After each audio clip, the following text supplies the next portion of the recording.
The dinner rush always broke like weather, sudden, unruly, and strangely predictable if you learned the patterns. Marlo Quince had learned them the way you learn the seams of your own palm, by tracing them every day until they no longer surprised you. 5 o'clock meant the asphalt outside the Sparrow and Fork began to glimmer with headlights, the big rigs idling by the curb while drivers darted in for coffee like it was fuel for their engines and not their bodies. 6:30 meant the Little League moms, sunburned and smiling thinly, herding hungry kids toward the corner booth under the neon cardinal that had never quite stopped flickering. 7 was the lone hour that worked like a hinge. The night shift nurses drifted in, the contractors drifted out, and Marlo could breathe. Before we jump back in, tell us where you're from. If this story moves you, please subscribe. Tomorrow, I have a special story for you. She had been counting straws. Not for any reason beyond the rhythm of it, paper rustle, plastic squeak, the tame rebellion of sliding a few extra into her apron pocket for the table that always asked. Counting kept her from counting other things, overdue notices she didn't open, price tags she pretended not to see when her sneakers split at the toe, the tick of the clock in the back room that sounded like a leaky faucet of time. On the pass, microwarm lights slit the pies under their glass domes, each one like a polished moon waiting to be claimed. The grill sizzled and the cook, Faisal, orchestrated orders with a wooden spoon held like a conductor's baton. Marlo was 27, with hair that never fully decided whether it was copper or brown, and a way of standing that tried, without success, to hide the tired. The bell on the door sang once. She looked up. The sound cut through everything, the clatter, the hiss, the silverware symphony, and landed in her ribs. A boy stood just inside the threshold, cheeks blotched and eyes swollen, a small backpack strapped so tightly to his chest it looked like he was protecting something inside it rather than carrying it. Behind him, a woman, late 20s, maybe early 30s, stood frozen with that particular stillness you only achieved after your energy had been boiled off by worry. The woman's hair was pulled into a no-nonsense knot that had clearly lost the argument to a long day. The boy made a sound like a whimper swallowed wrong. "Welcome in," Marlo said, before her manager could materialize like a storm cloud and bark about door drafts. She kept her voice low and warm. "You want a booth or a table?" The woman's eyes darted toward the counter where Kurt, square jaw, square mind, was counting the till as if any wayward quarter might attempt an escape. "Actually," she said, voice flaking at the edges, we just need to use the restroom." "Of course," Marlo said, because there were rules and then there was being a person. She angled her body so she blocked Kurt's line of sight, ushering them in with a little tilt of her chin. "Back left, past the pie case. Take your time." The boy didn't move. He stared at the pie case as if it were an exhibit in a museum he'd read about his whole life and never thought he'd see.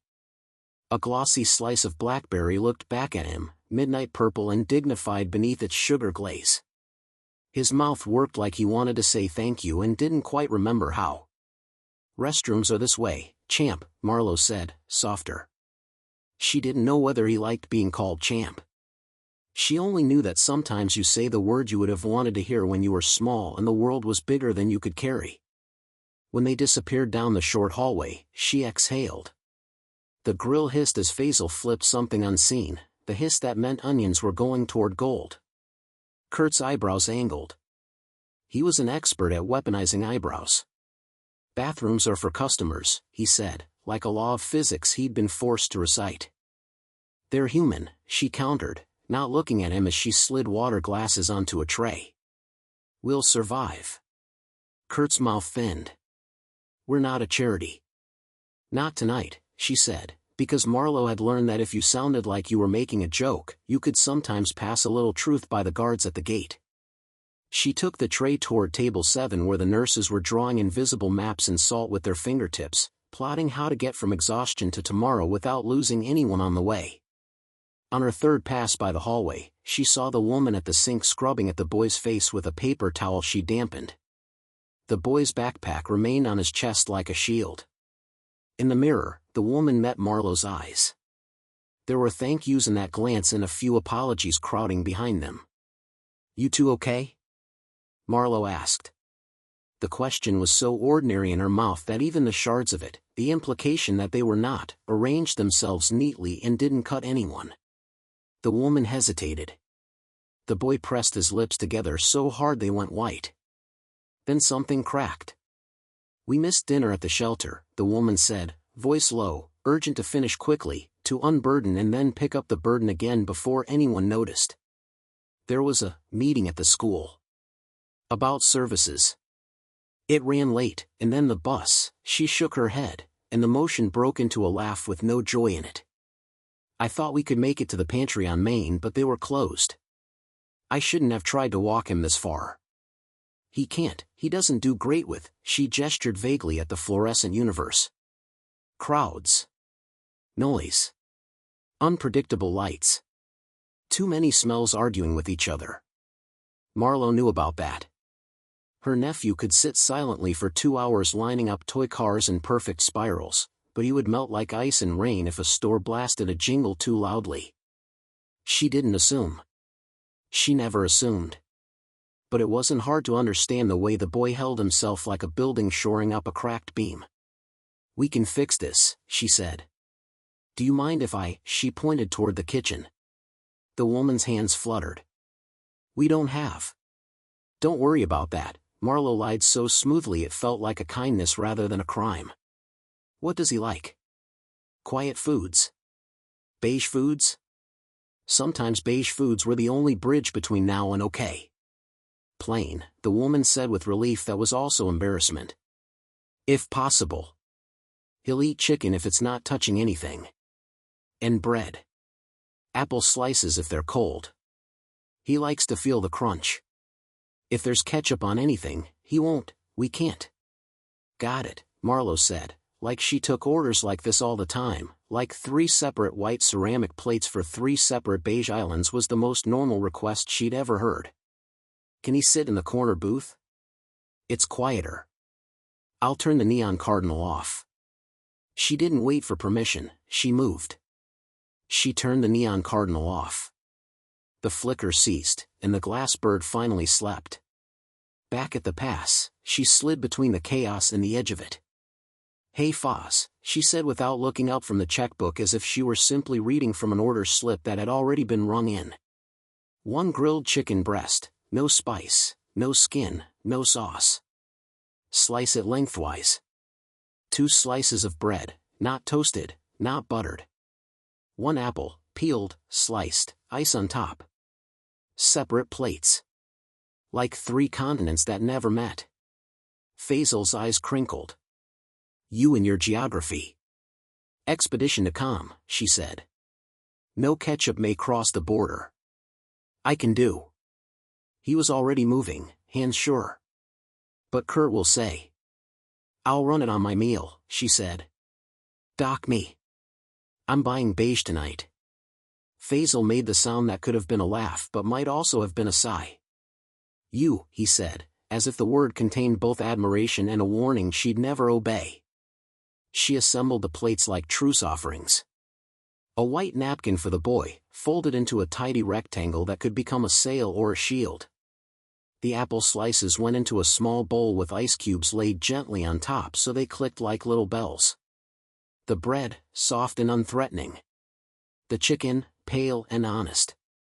She added a tiny, ridiculous umbrella to the edge of the bowl because the bowl looked less like a hospital tray and more like a treat if something unnecessary was standing bravely on it. When she turned, Kurt was there. He blocked the view of the hallway with his body. He was not large, but meanness has a way of making a person feel like a wall. "What's that?" he asked. "Dinner," she said. "Did they order?" "I'm running it on my shift meal," she said. "You can take it out of my tips if you have to." "You don't have enough tips to make that not stupid," he said, the syllables hard as ice. He glanced toward the diners, scanning for witnesses. "Authority likes an audience. We have policies. If we give food away, they all come, and then we're a soup kitchen." "We're a diner," she said, holding her plates. "We feed people." She didn't raise her voice. She didn't have to. Kindness, when it's certain of itself, doesn't need volume. Kurt inhaled like he was about to shout, but he contained it into a hiss. You want to play hero, go volunteer. You clock in here to do what I say. Okay, Marlowe said, and walked around him because agreements are sometimes just a way to get past a door. She set the plates down at the corner booth where the neon cardinal slept. The boy had wedged himself into the corner like it could fold around him. His backpack remained strapped across his chest. The woman stood stiffly, suspicion and gratitude jostling like siblings. Here's what we have, Marlowe said, and described each thing as if it were part of a ritual rather than mere food. I put a little umbrella because when I was a kid umbrellas meant vacation. You can throw it away. Or you can keep it for a bad day and remember that once, an umbrella stood in your apple bowl like it was brave. The boy reached toward the umbrella with the care of a scientist approaching a rare specimen. He plucked it free. He opened it. The cheap paper whispered. He set it upright by his water glass, and the world, for the first time that day, did not scuttle away from him. Do you want to sit with him while I ring this? Marlowe asked the woman. Ring what? Marlowe tipped her head toward the kid as if the answer were obvious. The umbrella rental, she said, and left the woman a small island of dignity to stand on. She rang nothing. She tapped a few keys so the sound of it could soothe Kurt's suspicion. She slid a 10 from her apron into the drawer where it disappeared like someone diving into a dark lake. When she returned to the booth, the boy was holding an apple slice between both hands like it might leap if he loosened his grip. He took a bite. His jaw worked. His shoulders settled half an inch. Then another half. What's his name? Marlowe asked, pretending she was just organizing napkins. Ivo, the woman said. Short for Ivoan. My grandmother made it up, and my mother liked it and then, it stuck. She looked at her son, eyes tired and bottomless with love. I'm Naya. Marlowe, she said, and stuck out a hand toward Ivo first, because kids notice the order of things. He looked at her fingers. He didn't shake. He didn't have to. You've got a brave fruit umbrella, she told him. Ivo took another bite. Juice slicked his lips. He wiped it with the back of his hand with the seriousness of a man learning a new country's customs. Naya exhaled. She murmured a thank you that didn't want to be awkward about itself. Where a person is doing their level best to stand up in a wind, the kindest thing you can do is face the same way and pretend the wind is nothing but weather. The nurses at table 7 needed refills, the trucker at 3 wanted pie declared in a tone that implied pie was a form of medicine and the dosage could not be delayed. Marlowe moved. She was good at moving. She carried sweet tea and quiet, coffee and commas that turned one sentence into 2 and made a breath possible. She checked the corner booth the way planets check the sun, revolving toward it and then away, timed and inevitable.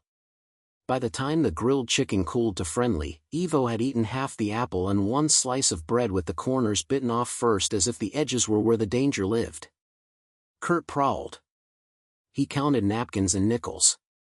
He refused to look directly at the corner like refusing eye contact could make it untrue. When Naya went to the register to ask for the restroom key to the single stall and back, the one with a deadbolt that clicked like a promise, Kurt intercepted. Key is for customers, he said. We are, she said, and her hand hovered near her purse as if it were a life jacket she might use to prove she deserved to float. She's with me, Marlowe said quickly, appearing as if she'd been summoned by the frequency of a woman swallowing humiliation. Here, she added, and offered the key like a bomb. They made it through the rest of the hour the way you make it through quicksand, don't flail, don't yell, don't upset the physics. Ivo ate 2 more slices of apple. He tried a bite of chicken and then pressed his thumb and forefinger against his temples as if recalibrating. He didn't try the bread again. He held the umbrella. He watched her when she wasn't looking. When they left, Naya gripped Marlowe's hand with both of hers and said, "He won't forget." "I won't either." Her eyes shone, not with cinematic tears but with the ordinary wet of a human person who has been lifted gently over a small ravine. "Take care," Marlowe said. She wanted to say more, that she understood that the world had offered them 1,000 paper cuts and then asked them why they bled. But words like that lived in her throat and only came out late at night in the kitchen when she talked to the cat she didn't own. When the door shut behind them, Kurt materialized like a storm reasserting itself. "From now on," he said, "you clear anything like that with me." "Okay," she said, again using the softest tool known to womankind, acquiescence that concealed resolve. "I'll apologize to your policies if they were hurt." He didn't laugh. "Clock out for 10 minutes. I docked you for the food. I said you could.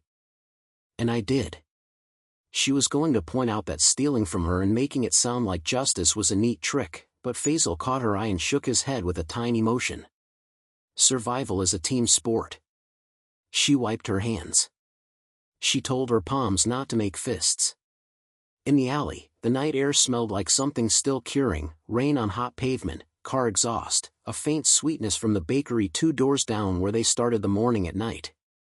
She sat on a milk crate and watched steam rise from the potholes like the street was thinking out loud. She tried to imagine a version of her life where she could afford to be as cruel as policies, but her brain refused. It had always been better at inventorying the beautiful liabilities of people than their useful flaws. Her phone buzzed. A text from her sister, *, "Can you pick up him, from Mrs. Lies? Bus broke down. I'm still at work, *. She stared at the message. Marlo checked her watch. She had half an hour until the end of her shift and then 40 minutes of bus and 10 minutes of foot. Her sister's son, Marlo's nephew, Micah, would wait on Mrs. Lie's stoop with his backpack clasped tight and his mouth set in the line that looked like bravery and sometimes wasn't. Mrs. Lie would wait too, because kindness had put down roots in her bones long before her hair went white. Marlo typed back, on it. Inside, she told Faisal she had to run. He nodded like he'd expected the script to go this way all along. Kurt pretended there was a clipboard emergency that required his full attention. Outside, the bus was late and then later, and the bench was a thin apology for a seat. When it came, it wheezed like a tired dragon. Marlo climbed aboard, counted out change, sat near the front where the fan worked. The driver drove with the resigned dignity of a person piloting other people's lives in a vehicle held together by faith and twine. Mrs. Lie's stoop felt like a harbor. Micah sat with his backpack in his lap, knees swinging an inch off the step, face turned toward the geometry of the evening. He grinned when he saw her, and the grin was a sunrise that came with sound. "Auntie Mar," he said. He called her Auntie Mar because when he'd learned words he'd put the ones he liked together and decided they belonged to him. "How's my favorite astronomer?" she asked, because once he'd learned the names of 3 constellations he'd claimed the whole sky. "We found Scorpius on purpose," he said, beaming. And Mrs. Lie said if I keep finding things, I can borrow her old telescope for a weekend as long as I sign a contract about not pointing it at windows. Marlo grinned. Contracts are how the world tells you it wants to trust you but needs a piece of paper to stop worrying. Mrs. Lie waved from her window, 2 fingers, the universal sign for we are fine, go home. Marlo waved back with gratitude that lived in her throat. They walked. Micah narrated the sky. She carried his backpack when the straps tried to chafe his shoulder and he pretended the problem was the straps and not the day. She listened. They lived in a building that had been newly updated when Ronald Reagan was president and never since. The hallway lights took turns working. The downstairs neighbor, Mr. Bellamy, slept with his front door open and a fan pointed at his recliner and the baseball game turned low. A cat Marlo didn't own met them on the stairs. The cat kept choosing her. She had named him Unhired because most of the things in her life had chosen her before anyone else did. Inside their apartment, the air was the stale cool of an AC unit that had been asked to do too much for too long. Marlo set Micah up with cereal he declared was not dinner and then ate with the ardor of a convert. She wrote a note for her sister, rent due Friday, don't forget, flyer from the clinic on the fridge, you're not failing, and then washed the 3 bowls and 2 spoons like the water might soak up the thoughts she couldn't stop having. She lay awake until after the trains quieted. That was the hour when the city remembered it had a heartbeat. She thought about Evo. She thought about how his small hand had set the paper umbrella upright and how, in that motion, there was a little ceremony of defiance. The next time someone asked why she stayed at the Sparrow and Fork when the world was full of other places to be worn down, she would tell them that occasionally you were permitted to be the person who handed someone a ceremony they could carry in their pocket. Marlo woke before the alarm because survival teaches your body to outrun the clock. She took the first bus because the second might be late and Kurt would make late into a scar that lasted all shift. The Sparrow and Fork felt hungover from last night's storm of people. The booths called out for a cloth, the counter made a case for being replaced entirely. The neon cardinal slept on because she hadn't turned it back on and found herself unwilling to wake it just yet. She brewed the coffee strong because some mornings required coffee that could argue on your behalf. She lined up the mugs like a platoon. Faisal shuffled in with a yawn that might have been a blessing. Within half an hour, the early birds were in their nest, Mr. Grady from the tire shop, Miss Elkins from the library, a couple of retirees who ordered half CAF like it could negotiate with their hearts. The note on the register blinked payments due in Kurt's handwriting as if he'd installed a tiny debt collector inside the machine. The rent lurked like a storm on a horizon she had to pretend wasn't moving closer. If she could cobble together $180 by Thursday, they'd have a week's grace. A cool weight dropped into her stomach when she counted what was in her wallet and came up with $10, a bus pass, and 2 bingo cards Micah had made out of junk mail. At 9:30, a text arrived from her sister, * new client wanted deep clean. Might be late tonight. There's leftover spaghetti from Mrs. Lai in the fridge, * the beauty of a neighborhood is that goodness sometimes becomes a contagion. She texted back a heart and a joke about spaghetti being a food group. At 10, a woman came in who could have been Naya's cousin, same knit brow, same bone-deep tired, but she wasn't Naya, and the recognition sloshed around inside Marlo like water in a bucket. At 10:15, a teenager tried to pay for a grilled cheese with change he'd clearly mined from the geologic layers of his desk. She took 2 quarters out of her pocket and made everything add up. At 10:50, Kurt announced a new policy about condiments that sounded like a punishment for belief in human happiness. At 11, a man in a suit sat at the counter and ordered a burger with rare sincerity and then ate it like he was negotiating with it for a better day. The lunch rush arrived in 4 pickup trucks and a minivan. Marlo moved. She de-escalated 3 arguments about seating, 1 about whose turn it was to tip, and 2 mild protests against the existence of coleslaw. She refilled drinks and wrote please on the checks like her politeness could make the math less sharp. It was 12:32 by the clock above the pie case when the street outside went quiet like a held breath. If you live long enough on a street, you learn its noises the way a mother learns a baby's. You know when the laugh means danger, you know when the tires mean hurry, you know when a pause isn't an accident. The pause pulled all the head turns at once. The truckers stopped chewing. The teenagers mid-argument froze like their rage had been switched off at a fuse box. Even Kurt looked up, which means the universe had just done something noteworthy. The black SUV was quietly expensive. It pulled to the curb and settled there like it had taken this place aside to have a private conversation. Its windows were tinted enough that the interior could have been a universe or a reflection of the exterior world, no telling which. It wasn't the kind of vehicle you saw often on this street unless someone was lost, or someone was looking for someone, or someone was about to prove a point about where power chooses to show up. 2 people sat in front, a driver in a suit that looked like it had opinions and a woman in the passenger seat who wore her hair pulled back like a mission. The engine idled like a cat you were not permitted to pet. Marlo's shoulders prickled the way they did when a storm was somewhere close even if the sky insisted on blue. She dried her hands on her apron and stood up straight without meaning to. The back door of the SUV opened 3 inches and then closed again. A minute later, it opened all the way, the kind of open that says this is a beginning. A man stepped out. Mid-30s, maybe. He wore a suit that was more expensive than any advice she had ever taken and a tie knotted precisely like a promise. He looked too young for the grooves bracketing his mouth, too tired for the brightness of his eyes. He glanced up at the sign like the words Sparrow and Fork might tell him something about what would happen next. He angled toward the door. The driver hurried around to get it for him, but the man shook his head. He pushed it open himself. The bell sang its small song of democracy and hung there in the air with as much dignity as any bell that had been touched by a million weary hands and 1,000 small hopes. Marlowe went forward because that is what you do when something unknown walks into your territory. She didn't plan a smile, she let her face be honest. The man took 2 steps inside and stopped as if he were taking inventory of the rules of this place. "I'm looking for Marlowe Quince," he said, and he said her name with the same care you give a tool you're not sure how to use yet. The way the room turned toward her was a flock of birds she couldn't see but could feel passing over. Kurt's head snapped up so fast you could have heard his vertebrae make a case against it. Faisal, mid-flip, held a patty in midair for a beat too long. "That's me," she said, and even her voice sounded like she'd stepped onto a slightly different floor. The man nodded, relief sketching itself across his face as if it had been instructed where to go.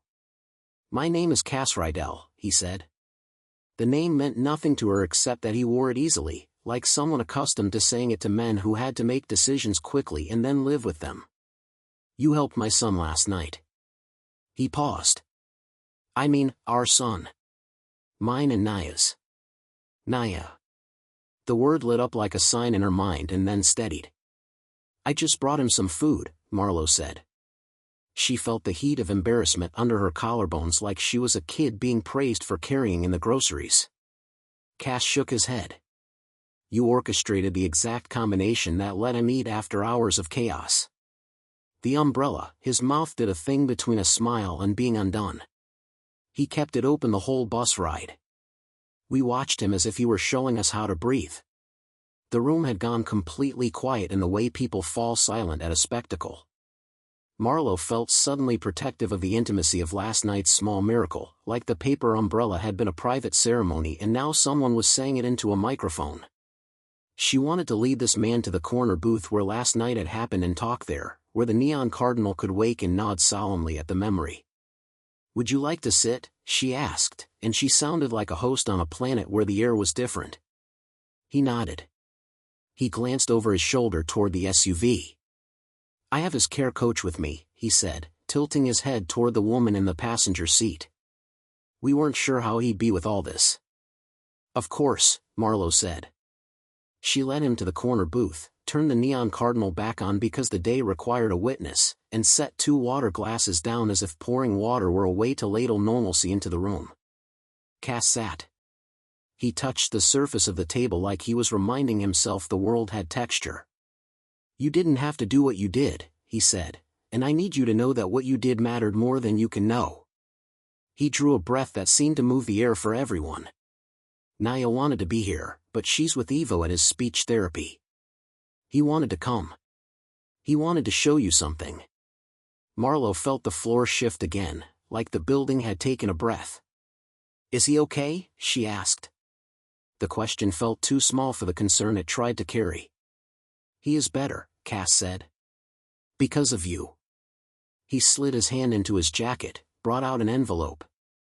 It was thick, the way thick envelopes have a way of being important even before you know what's inside. He placed it on the table but kept his palm on top of it like a man restraining a small animal that wanted to run.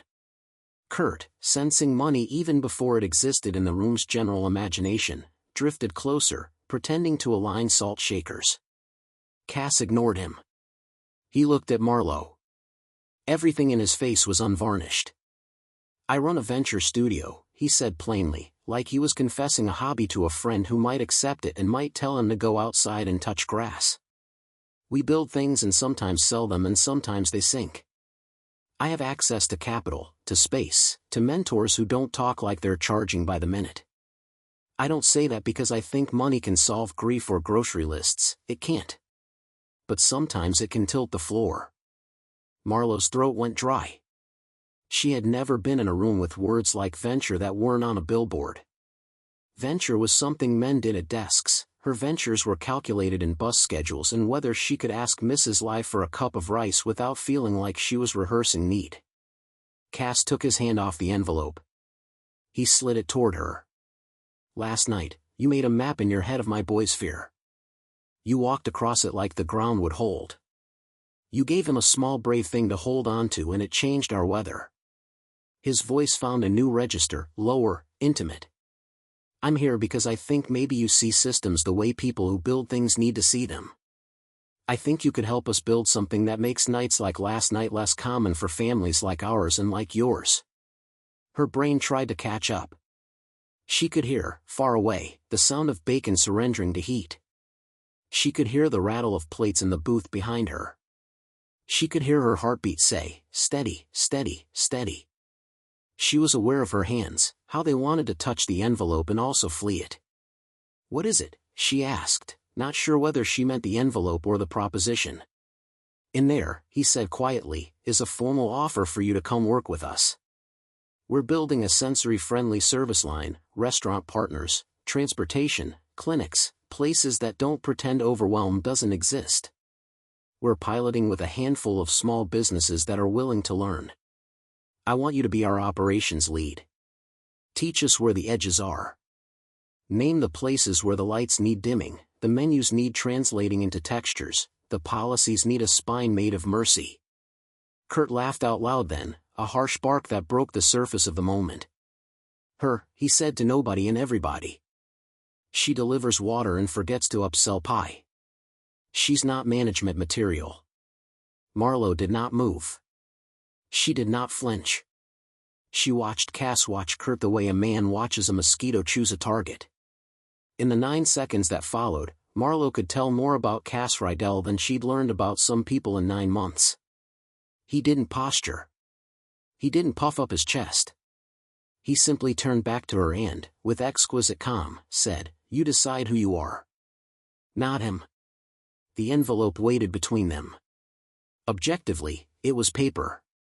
Subjectively, it had mass. Why me? She asked.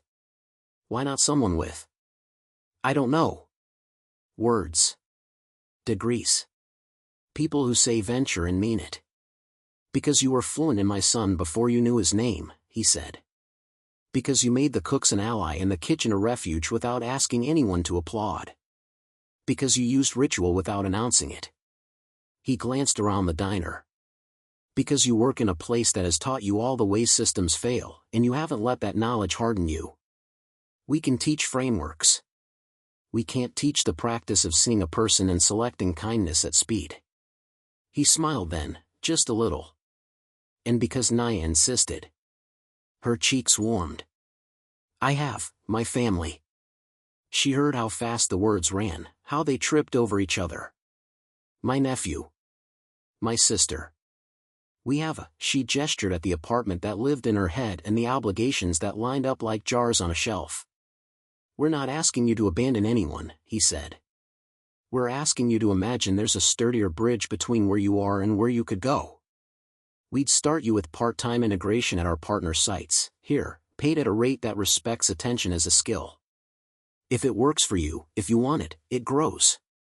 If it doesn't, you take what you learn and keep changing lives wherever you are. He gestured at the envelope again. We put it in writing so you can show it to anyone whose permission you think you need. The envelope's weight tugged at gravity. It felt like a test she hadn't studied for and also like a door that had been standing in front of her all along and had only now remembered how to open. Kurt moved closer, invading the circle of air like an unwelcome smell. If you're trying to poach staff, take it somewhere else, he said, which was how he categorized someone offering a better life to someone he considered inventory. Cass turned to him, and the polite veneer he'd been wearing slid a fraction of an inch to reveal the steel underneath. If you're trying to interrupt a conversation that's none of your business, you're going to have a very short day. Kurt looked like a man who'd just discovered the boundaries of his importance. He opened his mouth. He closed it. He took a step back, making a great show of wiping an already clean section of counter. Marlo's heart, which had been doing its best impression of a metronome, stumbled. She thought about Micah. She thought about Evo's umbrella, brave among apples. She thought about Mrs. Lie's stoop. She thought about rent and grace periods and the calculus of bus routes. She thought about how systems can be haunted by the people they forget to serve. I don't know anything about your world, she said, and it was both a confession and a map of the distance she might be willing to travel. Cass nodded. Then we start by building a world that belongs to the people who've had to translate for it. We'll pay you to be the translator. To write the manual no one has taught yet. He glanced down at the envelope, then back up, and his voice lowered for her alone. Marlo, this isn't charity. This is recruitment. You are the talent. The bell on the door rang again. The air shifted.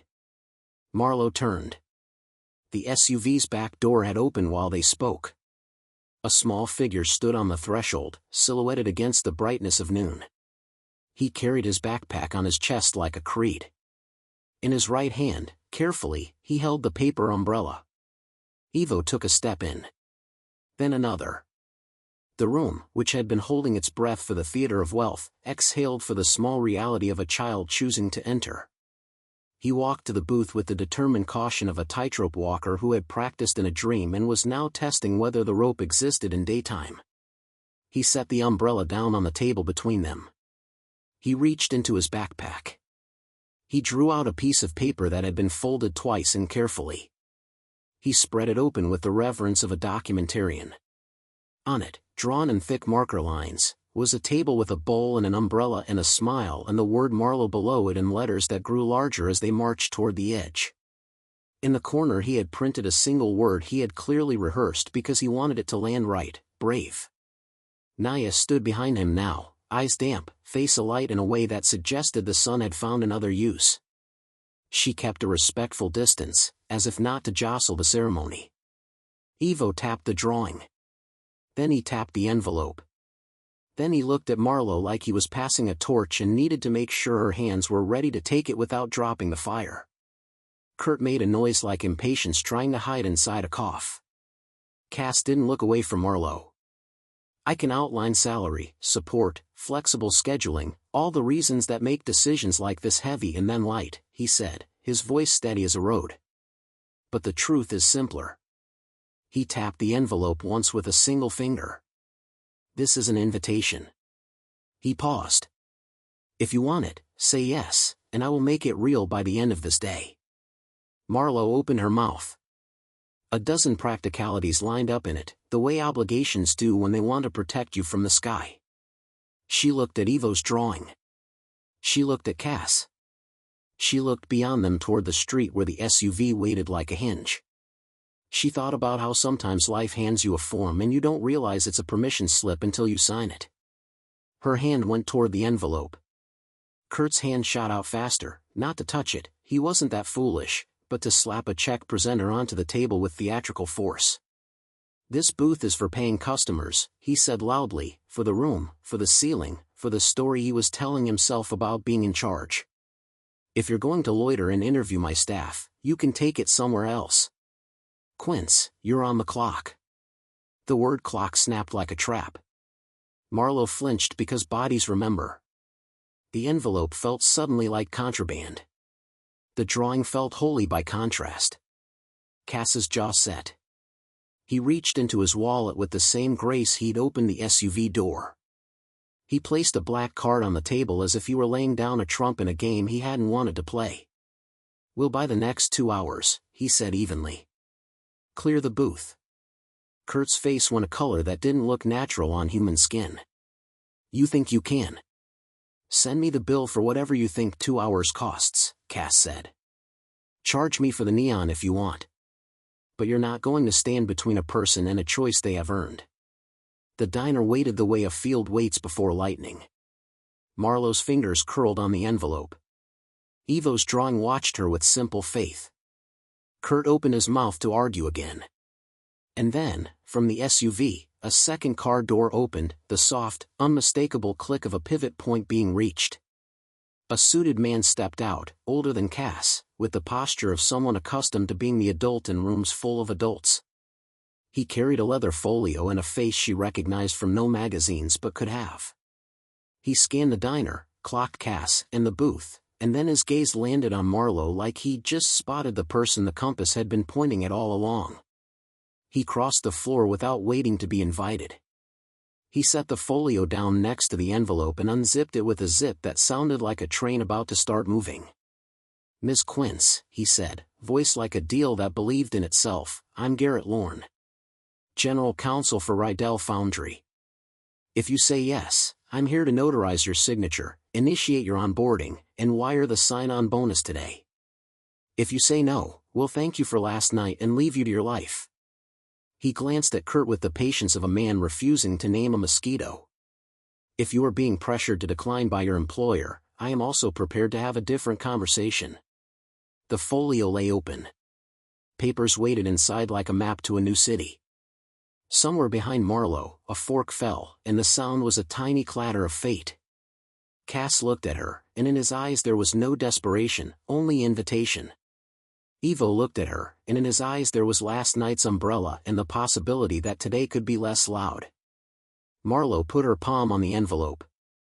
It was warm, as if it had been holding its breath. She inhaled. Her mouth began to form a word. And then the diner door flew inward on a wind none of them had expected, and a figure from Marlowe's other life stepped into the threshold, eyes wild, voice already rising. "Marlowe. It's Micah, he's. This story took us a long time. If you like it, subscribe. Now, back to the story. He's missing." Lena burst the last word like glass. She was breathless, hair half out of its clip, city dust on her palms as if she'd fallen and refused to notice. She clutched her phone as though it might bite her. "Micah left Mrs. Ly's after lunch. She thought he was coming to meet you for the bus. He never got there. His teacher called, he didn't show for the after-school science hour, no one knows where he went. His drawings are gone from his backpack. Mar, I can't." Marlowe's entire body found the brake in the gas at once. The envelope under her hand might as well have been a stone at the bottom of a river. She stood so fast the world lagged a second behind. "When?" 40 minutes ago. I was on a job across town. My phone died for 10 and Lena swallowed a sound that could have been fury at herself or grief that hadn't chosen a shape yet. He left a note. "Scorpius," he wrote. "That's all. Just Scorpius. Micah, the boy who measured the night by constellations. Micah, who had learned courage syllable by syllable and still wore it like a new jacket he wasn't sure belonged to him yet. The room, the diner, the neon bird, the watchful eyes, blurred. Marlowe's mind did what it always did under pressure, it rearranged chaos into tasks. She spoke without turning her head. "Cass, Naya, can you help me?" "Yes," they said at the same time, as if the answer had been waiting in both their mouths. Garrett snapped the folio shut. "Driver's ready," he said, "already moving. We will go quiet. No sirens. No flashing lights. Tell us what he does when he's frightened." "He hides under sounds," Marlowe said. The truth arrived, steady and whole. Places with a roof above the sky. He finds a ceiling that feels like a dome he can breathe under. He used to hide in the linen closet when thunder came. At the library he sits under the planetarium poster. She looked at Ms. Elkins, who had risen from her coffee at the counter, eyes alert. The library. Ms. Elkins was already digging for her keys. "I can radio Sharon. We'll keep it quiet, dim the atrium. If he's there, we'll hold the doors." Cass touched Marlowe's elbow lightly, a question disguised as reassurance. "Come," he said. "Lena, with us." Kurt took a step in front of them as if he could plug the flow of a river with a single man-shaped stone. "You can't just." Garrett's glance warned without heat. "If you obstruct this mother," he said in a level voice that filled the room without shouting, "you and I will have a different conversation in a building with very tall ceilings." Kurt's mouth worked. He stepped aside, muttering something about liability and clocks. They moved, and the diner moved around them, parting of its own accord. Faisal called after them, "Go. We got this," and in those 4 words was the entire physics of a community choosing what mattered. Outside, the day had sharpened. The SUV knelt by the curb like a sleek animal that had learned gentleness. The driver opened the rear door and stood aside, face calm, body loose the way only trained people manage under alarm. Marlowe slid in first. Lena followed, white-knuckled on the strap of her bag.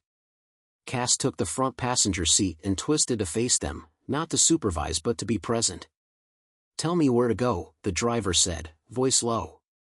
"Library first," Marlowe said. "Then the river culvert near the train trestle if he's not there. He likes the way the water makes its own roof. But the library is the center of his map." She forced a breath past the pinch in her lungs. "He wrote Scorpius." Naya, sliding in behind Garrett, nodded slowly. "The planetarium mural at the library is Scorpius in summer position," she said. "He may have been literal. He might be sitting under it to make the picture and the ceiling match." The driver eased them into traffic without jostling the moment.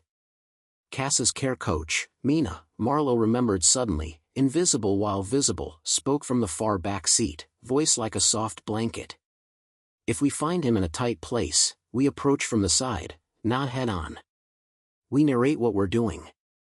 We offer choices. If the world went bright, we go dim. If his words went away, we give him ours and let him borrow." Marlowe nodded as if her bones had always known this. She felt Lena's hand find hers and didn't know who reached for whom.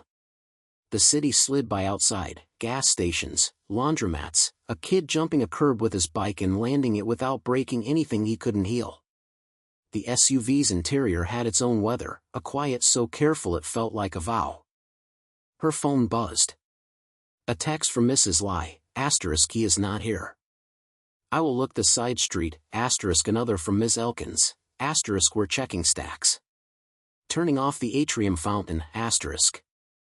Thank you, Marlowe typed, and then put the phone down because she needed both hands for hope. They hit a red light. The driver didn't curse it. He looked at the opposite corner and waited like waiting was part of the plan. Cass glanced at her in the reflection of the windshield. "We will find him," he said. Not a promise, a direction. At the library, Miss Elkins was already on the steps, cardigan thrown over her shoulder like a cape. "We soften the lighting," she said as she ushered them inside. "Sharon is sweeping the children's wing. I checked the nonfiction, astronomy, of course." She looked at Marlowe's face and lowered her voice. "He knows this building as well as I do." The atrium smelled like paper and hand sanitizer and the particular intelligence of books. The fountain was off, leaving the kind of silence where you can hear your own shoes be polite. The planetarium mural curved along the upstairs railing, Scorpius, bright and accurate, tail hooking around nothing like it was catching the sky itself. "Micah?" Lena called, not loud, the kind of call you reserve for the inside of a church. "Mickey, honey? It's Mama. I'm here." Her words braided with fear and steadiness until they made a rope she hoped he could grab. Marlowe moved slowly, scanning benches, corners, the spaces beneath study tables where a kid might tuck himself away from a day.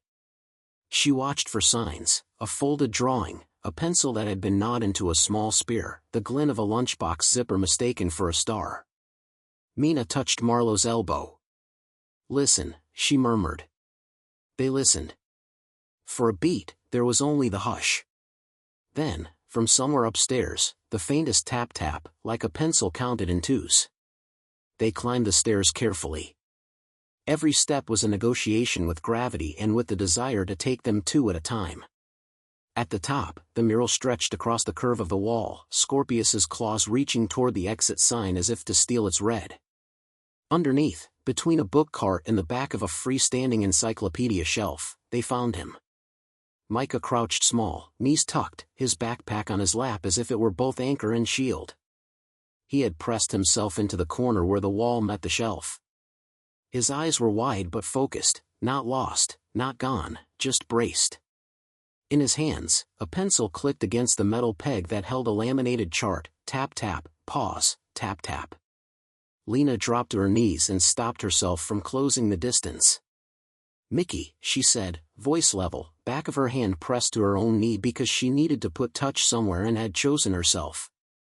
"We're here." Micah's gaze flicked between them. Then he looked up at the mural and back down at his pencil. Tap-tap. He breathed through his mouth the way he did when the world was too flavored.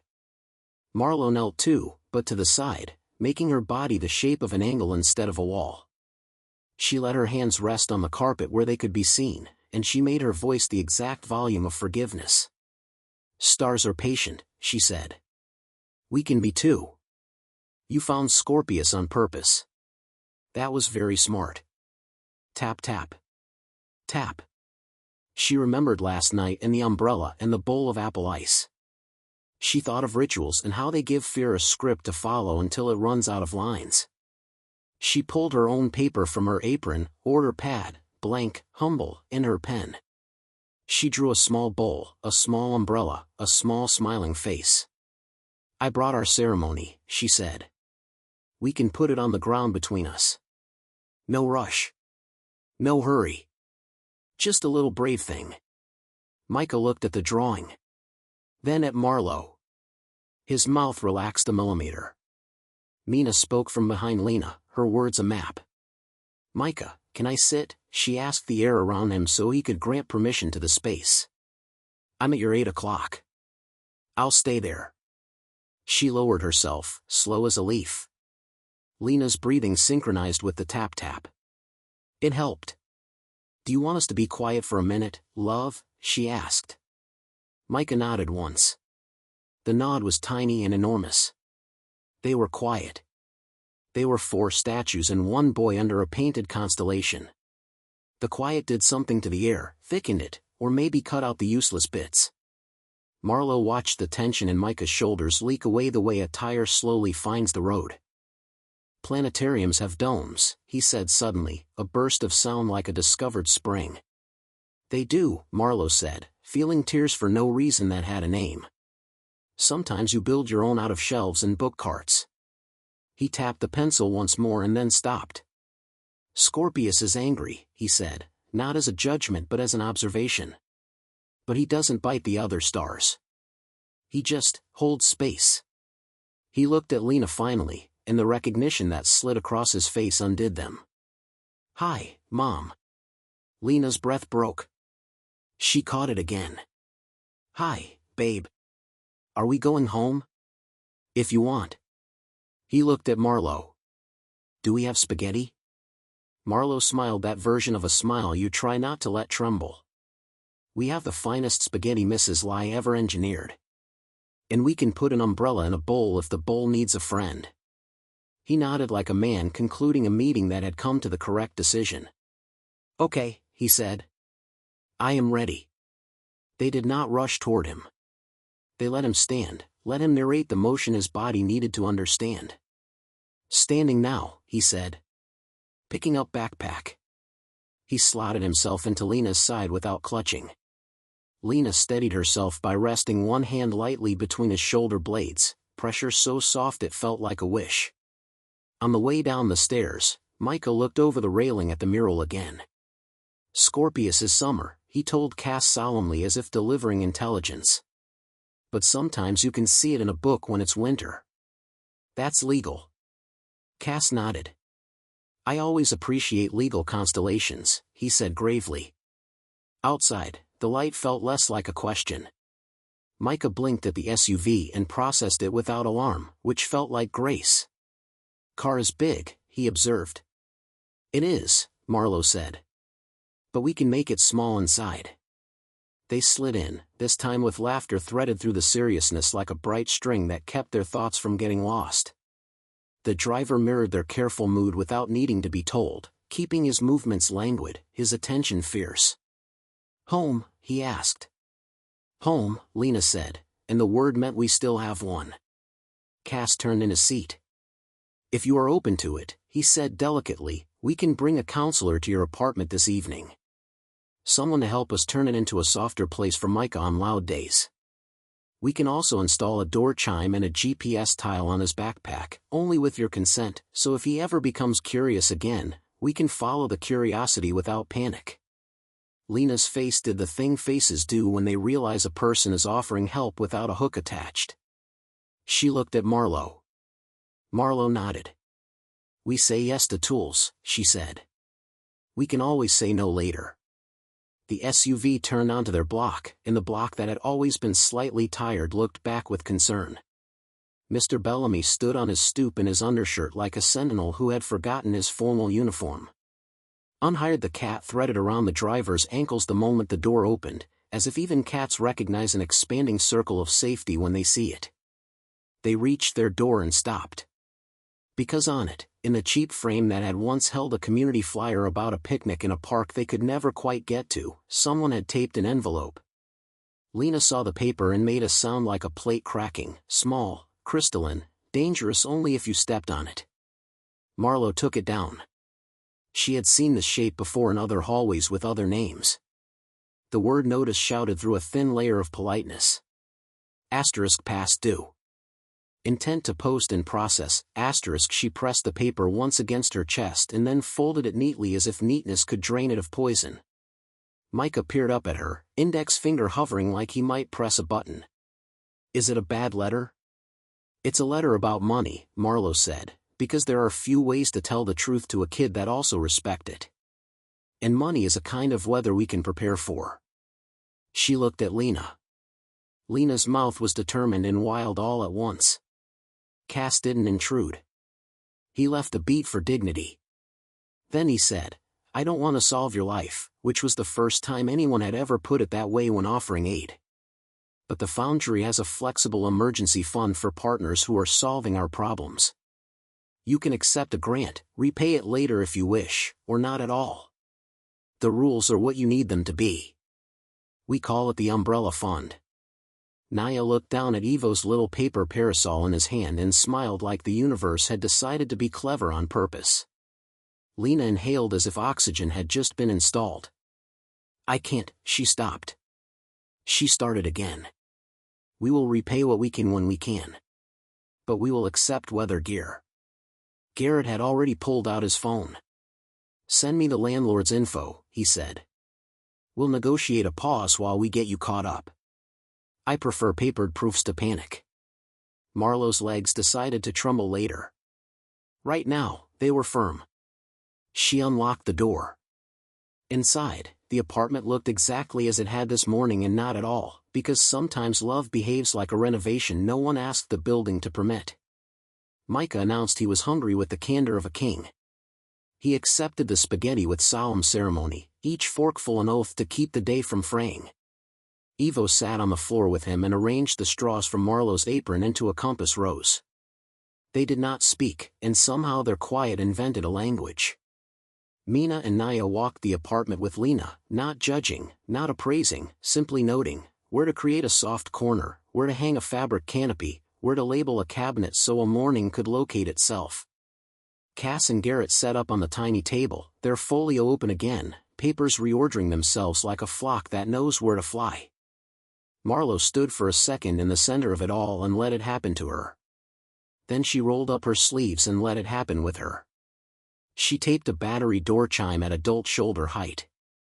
She folded a duvet into a reading nest. She wrote Quiet Island on a sheet of paper and hung it above the corner by the window where the plant had kept living despite their inattention, heroic fern. The doorbell chimed. It was dignified, a single note. Mrs. Lai stood there with a casserole and authority. He is found, she said, eyes scanning Micah and softening. I brought celebratory food. And I tell your landlord he knows me. She laughed. He will be stupid to argue. Within an hour, the apartment was still theirs but also better equipped for the battle that is ordinary life. The emergency letter sat folded on the counter. Garrett made 2 calls in a voice that sounded like a river persuading stone to become smoother. Lena listened to a 2-minute explanation of the GPS tile and then consented in a sentence so steady it deserved applause. Micah, fed, placed the paper umbrella in the fern and declared it a tree. Only then did Cass look again at Marlowe in a way that said we paused one conversation for a more important one, but I did not forget it. We were interrupted, he said. May we uninterrupt? Marlowe wiped her hands on a towel that had once been white and now was honest. Yes, she said. We can talk now. Garrett slid the folio forward again. I know this is a day, he said, acknowledging the past tense and present tense without insisting on either. But my job is to make sure the paper matches the human. He laid 2 documents on the table. An offer for a paid pilot role, 3 months, renewable, operational design and training across 3 partner sites. And a community clause, you choose the first site. If you say yes, we begin whenever you say go. Choose the first site? Marlowe repeated, almost giddy with the audacity of being asked. Cass nodded. We would like it to be here. This neighborhood. Ideally, he hesitated just enough to be polite, the Sparrow and Fork. Lena laughed in surprise. Kurt, she said incredulously. Precisely, Cass said. Men like that believe kindness is a leak. I want him to learn it is plumbing. If he refuses, we take our money next door to someone who understands that lights can be dimmed without dimming business. Marlowe thought of the neon cardinal and the cardinal's stubborn little flicker. She thought of how the cook line could soften the sizzle during quiet hour, of how the menus could add icons that spoke texture, of how to instruct the bus staff not to honk when they dropped a trucker. A design unfurled in her head like a wing. I say yes, she heard herself say, the word already true. I will try. I cannot know if I will be good at translating my bones into a system, but I will try with all of them. Garrett smiled, permission granting itself. Then we countersign. He turned the document toward her. Initial here. Signature there. Date where dates go. Marlowe hesitated only to look at Micah, who had crawled into the quiet island and was reading a library book about sea creatures as if the creatures were reading him back. He looked up, saw her pen, and gave a thumbs up so direct it might have healed a wound. She signed.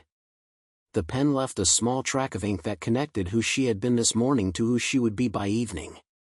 It took almost no time at all for the world to find out. It never does. Ms. Elkins texted a string of exclamation marks that formed a constellation of their own. Faisal sent a photo of a makeshift sign he'd scotch-taped to the pie case, quiet hour coming soon. Ask Marlowe, **** he had drawn, with loving inaccuracy, a paper umbrella. The next morning, after a sleep that felt like being placed gently back inside herself, Marlowe walked the block to the diner with a folder under her arm and a wild, useful joy pacing just ahead. The SUV didn't come. It didn't need to. The black shine had done its work, now the work belonged to a worn door with a bell that believed in democracy. Kurt was behind the counter counting nickels like they were pieces of a life. He looked up when she entered and arranged his features into a smirk that had never earned its wages. You're late, he said, though she wasn't. She set the folder on the counter and met his eyes with a calm she'd borrowed and decided to keep. I'm not here to clock in, she said. He laughed. Then you can clock out permanently. Faisal appeared from the kitchen like a human exclamation point. So did the nurses from Table 7, and Mr. Grady, who had invented the kind of loyalty that shows up in boots. They had all come early because sometimes mornings ask you to be larger than you woke up. Marlowe opened the folder. She laid out a 1-page proposal with headings that behaved themselves, bullet points like small promises, and a schedule for a pilot quiet hour, 3 days a week, 3 to 5 p.m., lights softened, griddle hum damped, no blender, no birthday songs, amplified hospitality. Training modules, approach and angle, menu by texture, permission as policy.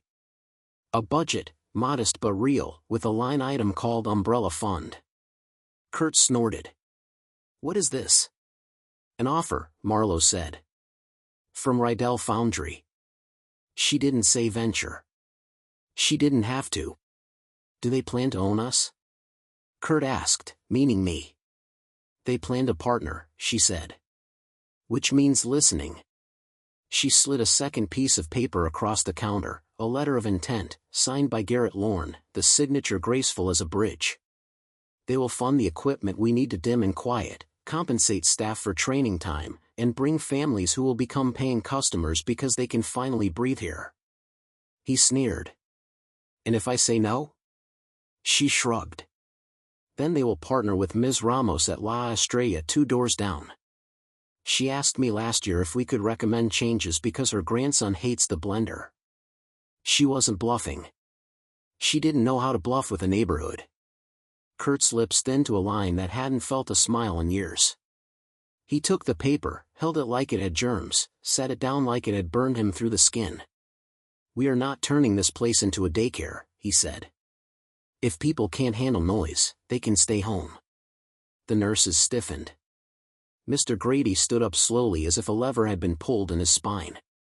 Marlowe let them bristle and then lifted a hand because battles are won on the right terrain. She spoke to Kurt in a voice so gentle it made his rudeness look like a costume. "Kurt, do you know why we get so many families at 4? Because they're cheap." "Because that's when therapy ends," she said, ignoring his poison and watering the idea instead. "Because parents need food between school and meltdown. Because if they find a place that doesn't make them apologize for their kids, they will keep it alive like it was their own." She slid a laminated card across the counter. She'd made it at dawn, because sometimes you wake up and the only way to keep from drowning in significance is to laminate something. "Quiet hour guidelines," it read. "We dim. We narrate. We offer choices. We never shame, ***. Kurt shoved the card back with a finger. "No." "Then I'm taking it next door," she said simply. "And our regulars are coming with me for at least those hours, because they deserve to be part of something decent." "Like hell," he said, loud enough to rattle the pie domes. "Like heaven," said Ms. Elkins from the doorway, startling even herself with the righteousness in it. She held up her library card as if it gave her jurisdiction. "I spend 3 afternoons a week here pretending to read while I eavesdrop on people deciding to forgive the day. This is a good idea." "Me too," said Mr. Grady. "I got grandkids." "Me 3, said Faisal, stepping to Marlowe's side. "Also, the blender is my enemy." Kurt looked around and, for once, didn't find an audience that liked his show. He opened his mouth. A new voice answered instead. "I own this building," said a woman in a navy skirt and a linen shirt that managed to be both severe and merciful. Marlowe hadn't seen her arrive. People like that make rooms forget they have doors. She had a coffee in one hand and a look on her face like she'd been waiting for an occasion to use her authority for something more interesting than rent. "I'm also partner in the LLC for this business." She smiled at Marlowe. "I inherited it from my father, who thought coffee should be bitter and people should just tough it out. I have revised the coffee and the philosophy." Kurt faltered. "Ms. Dauphin, I." "Call me Alma," she said, kindness clipped to efficiency. She looked at Marlowe's proposal, read it like she knew how to read both numbers and intentions. "We will do this," she said. "Quiet hour starts Monday. If it fails on its merits. If it succeeds, you will run all of our training across our 5 sites, Ms. Quince." She looked at Kurt, and the softness did not change the iron in it. "You will assist or you will resign. You have until noon to decide." Kurt reddened, then purpled, then found a color we lack a word for. He stalked to the back office. The door clicked. Something metal clanged uselessly at the injustice of being in the path of a man's tantrum. Alma extended her hand to Marlowe. "I like your umbrella," she said, glancing at the drawing in the corner of the proposal. "It looks like it could hold off more than rain." Marlowe shook, and in the shake was a treaty with a future she hadn't dared to request. "Thank you," she said, because the sentence mattered and also because her vocabulary had been temporarily raided by joy. They worked. They worked the way people work when they realize a place can be the thing it should have always been. Faisal experimented with a quieter way to flip onions toward gold. The nurses volunteered to role-play first-time parents who needed to sit near the exit. Mr. Grady practiced dimming the neon cardinal until its glow was a pulse instead of a glare. Alma called an electrician and said the words install and dimmer with a brisk affection that made the electrician fall a little in love with his job. At 3 p.m. on Monday, the sign went up, "Quiet hour." The world did not halt. It recalibrated. A boy with noise-canceling headphones and a shirt that said "I'm not ignoring you, I'm recharging" walked in holding the hand of a woman who had the exhausted posture of the brave. He glanced at the lights and did not flinch. Marlowe led them to the corner where the cardinal glowed like a respectful ember. She placed a bowl with a paper umbrella on the table. The boy turned it slowly in his fingers, as if reading whatever story small objects tell to people who know how to listen. A teenage girl came in and read the guidelines and then whispered something to her little brother, and he whispered back, and they smiled like conspirators. A man in a suit sat at the counter and asked if he could order in silence, and Marlowe said absolutely and made a small joke with her eyes that made him laugh without sound. It was like discovering that music has more notes than we usually play. At 4:15, Kurt came out of the office, hair smoothed, tie straightened, face reset to neutral, the way you look when you've drafted and sent your resignation email but haven't yet told anyone except the bottle of hand soap you squeezed too hard. He watched Quiet Hour for a minute. He watched a little longer. Then, astonishingly, he picked up a coffee pot and poured gently. He did not apologize. The universe did not require him to. People are allowed to pivot without kneeling first. The weeks turn like pages you want to dog-ear and don't, because you think maybe other people need to see they were perfect as they were. Quiet Hour became a rhythm. The Umbrella Fund bought a set of soft spoons and paid for a metal sign that said "Noise happens." So does Grace, **** Alma added Braille to the menus because a teenager named Gia asked why they hadn't thought of it sooner. Faisal invented a pancake as thin as paper and as soothing as a lullaby. The cardinal flickered less and glowed more.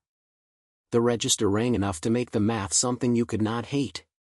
The pilot extended to La Estrella. Ms. Ramos cried in Spanish and in English, and then she turned the mariachi down to a heartbeat once a day, and the marigolds on the countertop didn't mind. A barber shop offered quiet trims.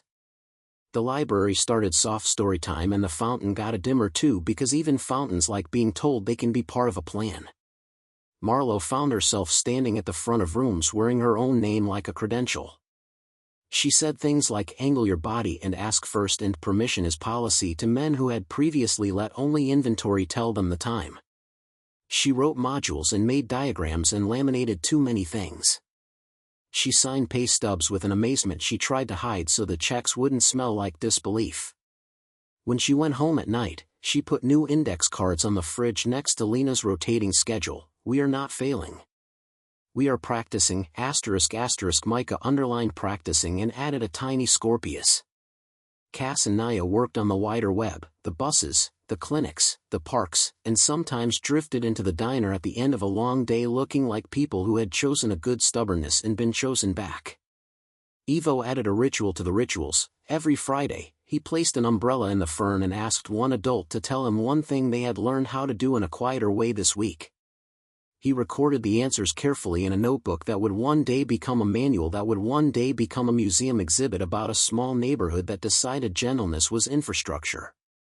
One late afternoon, a month to the day after the library and the letter, Alma set a folder on the counter with the same proprietary pride with which cats present birds. "City Council hearing," she said. "They're considering a small business accessibility initiative. They want testimony from operators, trainers, and families. I signed us up." Marlowe's heart made the kind of leap that used to scare her and now just meant something important had put on shoes. "When?" 2 weeks, Alma said. "They have chosen the community center because the council chamber echoes like a cave." She grinned. "They are learning." Marlowe thought of all the rooms she had walked that had tried to be louder than her. She thought of Micah saying legal about constellations. She thought of policy as a sentence and mercy as its grammar. "We'll go," she said. "We'll bring the umbrella." They did. The hearing wasn't pomp, it was chairs scraped gently in water and paper cups and a microphone that worked the first time because someone had thought to test it. Marlowe spoke briefly and then listened long. A bus driver, a grandmother, a teenager who liked the way Quiet Hour let him finish a thought. Alma presented the numbers.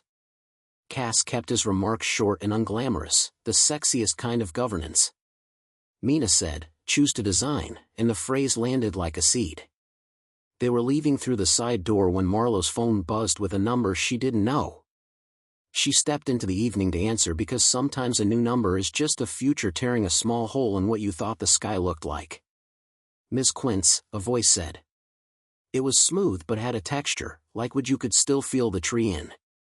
"I'm calling on behalf of Hearthline, the national diner chain." Our COO was just at your hearing. She would like to meet with you about a multi-city contract to train our staff and implement quiet hours nationally. We can fly you out next week. Black SUV optional. The voice smiled at its own joke without being obnoxious about it. We'll send terms this evening. Marlo stared at the phone like it had offered to place the moon closer so she could check if the seas really moved.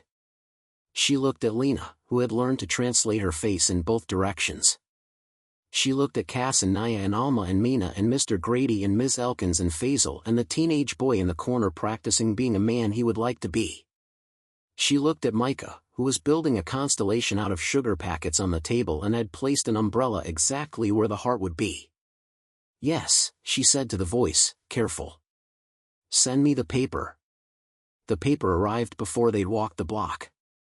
Garrett nodded approvingly at the initial numbers and frowned thoughtfully at the class that tried to own her rituals. We will fix that, he said.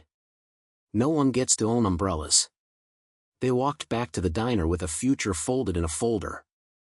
The sun was down just enough to turn the signs red into a heartbeat. The bell sang. Quiet hour was over, but the room kept the muscle memory of gentleness. Families had learned to leave tips with notes attached, for the way you said hello, for not rushing, for teaching my kid to ask for ketchup with courage. Marlo stood behind the counter where she had once counted straws to keep from counting what was missing. She felt the map of her days drawn in lines.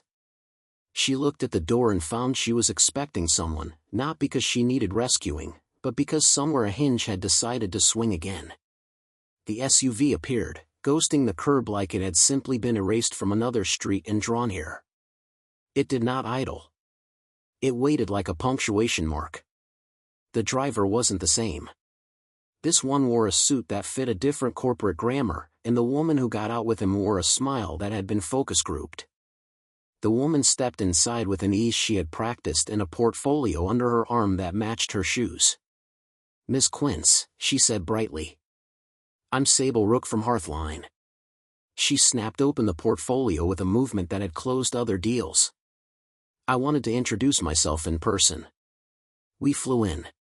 She dropped her voice like a conspirator. We like to move fast. Garrett, arriving from the other direction as if the building had a lawyer sensor installed, smiled politely without giving up ground. We like to move right, he said. Sable laughed in the way people with expensive bones have learned to laugh when told they are human. Of course, she said. We should celebrate. I've arranged a small reception at the hotel around the corner. Our CEO would love to toast this partnership. Cass glanced at Marlo, asking before speaking. She gave a tiny nod. They could toast. They could also read fine print. They stepped outside into evening that had decided to be beautiful. The hotel was a revived bank with marble that remembered being important. The reception was a beautifully arranged trap, lights dim without being soft, music present without being loud, past hors d'oeuvres that made you forget you were hungry for anything but this. The CEO was a man who had trained his smile to last exactly 8 seconds. He shook hands. He praised initiatives and community-driven synergies and the way small ideas scale when you sprinkle them with a certain kind of money. It was a song Marlo had not learned the words to, and she had no plans to memorize it. But the chorus, let us carry this further, sounded like something she could hum. They were about to clink champagne when Sable said, oh so casual, one minor legal housekeeping item. Our team prefers exclusivity on the quiet hour language and training kits. A standard ask. We'd license the method to you for your local use, of course. She smiled. The glass in her hand tilted. You'd retain your title as architect, naturally, but the IP becomes part of our family.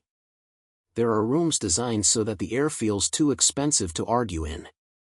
Marlo made herself a cheaper air. She set her glass down. No, she said, and the word was precisely the size of what it needed to be. Umbrellas are for sharing. That's the point of them. Sable's smile stayed the same and therefore said everything about itself. We can sweeten, she said. We're talking real numbers. She named a number that would have moved the moon if numbers could. Marlo looked at Micah through the window where the restaurant across the street reflected in the hotel glass and turned into a constellation if you wanted it to. She looked at Lena, whose shoulders had learned to be proud again without asking permission. She looked at Ivo, who had set his umbrella next to the fern tonight and had written braver under it like an upgrade. She looked at Cass and Naya and Alma and Garrett and all the people who had rewritten a block to be kinder. "I can't sell a ritual we taught a neighborhood to own," she said softly. "But we can teach you to build your own." She slid the folder back toward Sable with a smile that had learned diplomacy without losing its bone.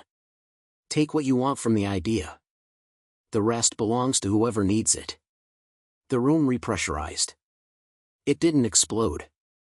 It simply adjusted to an unanticipated coefficient. The CEO's smile lost 2 seconds. He looked at Garrett, who looked at him like a court date. He looked at Cass, who did not blink. He looked back at Marlo, trying to remeasure her. "Perhaps we begin with a pilot," he said at last, which was the smartest thing he'd said all night. They walked back to the diner not triumphant and not defeated, aligned. The street hummed its ordinary lullaby. The bell sang them in. On the counter, between the tip jar and the napkin holder, sat an envelope. Plain, white, patient. Marlo picked it up, half expecting the familiar weight of threat. Instead, inside she found a card with block letters in blue marker. "Thank you for quiet hour. I made a map," asterisk asterisk tucked behind it, neatly folded, was a city map. Little umbrellas dotted routes between the diner, the library, the park, the clinic, La Estrella. A child's hand had connected them with lines that refused to be perfectly straight and therefore were true. She spread the map on the counter. The room bent toward it as if around a small fire. "We're doing it," Lena whispered, not as a revelation but as a receipt. They were still looking when the bell tinkled again, not the bell on their door, the tiny metal bell tied with twine to the fern for Micah's delight. It swayed as if something had just brushed by it. Marlo glanced up in time to see a shadow pause outside the glass and arrange itself into a person. The door opened. A man stepped in. He wore a suit that had been slept in and a face that remembered better days. He carried a single legal envelope in the particular sadness of someone who knows the thing they're about to do will change a room and is going to do it anyway. "Miss Quince?" he asked, scanning until his eyes landed on her. "I've been trying to reach you. It's about your mother." Time staggered. The room organized itself around a new center of gravity. Marlo's throat forgot what swallowing was. Lena went very still beside her, like a deer that has heard the wrong twig snap. "My mother?" Marlo said. The word felt like a hallway she hadn't walked in years. The man lifted the envelope a few inches. "She named you executor," he said. "And she left you something you need to see. It concerns this place." He glanced around the diner, at the neon cardinal, at the umbrella and the fern, at the map made by a child's need. Marlo put her hand on the counter to borrow its balance. She felt every eye turn toward her, not prying, simply ready. She looked at the envelope, at the man, at the life she had built out of other people's weather and her own umbrella. She reached out. The paper was warm from his hand. 2 more great stories are next. Don't miss them. Subscribe and turn on notifications.